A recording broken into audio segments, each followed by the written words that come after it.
Today, after an extensive and painstaking process, the inquiry has published its report.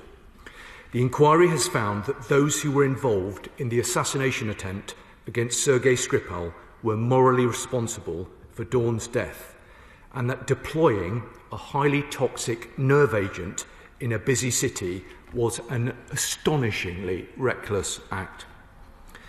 The Chair concludes that the operation must have been signed off at the highest level of the Russian state, including President Putin.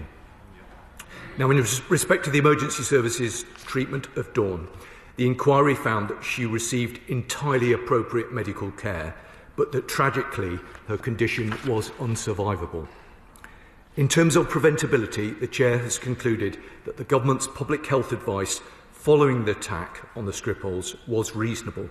He also found that although there were failings in the management of Sergei Skripal, the risk of assassination by Russian personnel was reasonably assessed, and based on that assessment, he did not need a new identity.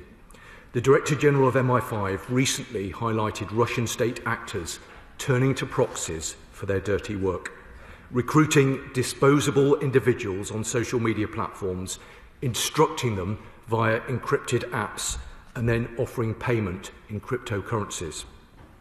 UK law enforcement has secured convictions in several significant cases just this year.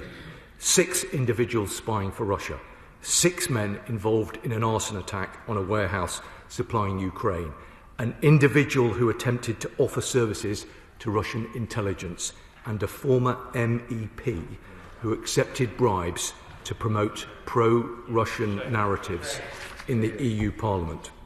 These cases serve as a strong reminder for anyone seeking to facilitate or undertake hostile state activity for Russia on UK soil.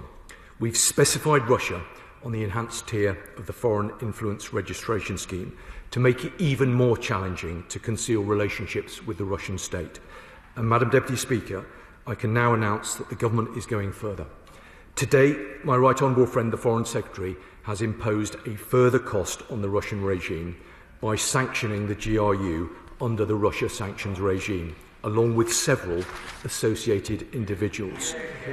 These sanctions recognise the continued reckless and destabilising activity of the GRU, which seeks to undermine Ukraine, European security and the safety of the United Kingdom.